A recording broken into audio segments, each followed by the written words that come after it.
Puta madre.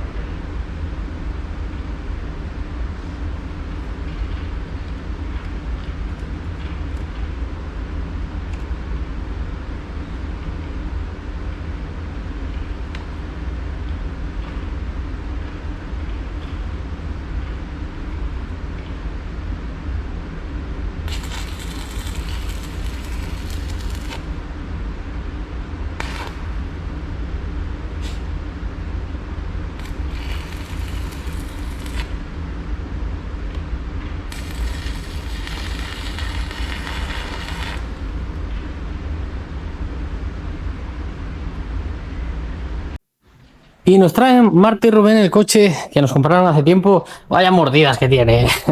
Nada, para cambiar pastillas, una batería. Y nada, ya aprovecho para decir que todo mi apoyo a la gente ganadera, ellos que están luchando mucho por los derechos de los ganaderos, que la verdad que están, vamos, esto es una vergüenza de país.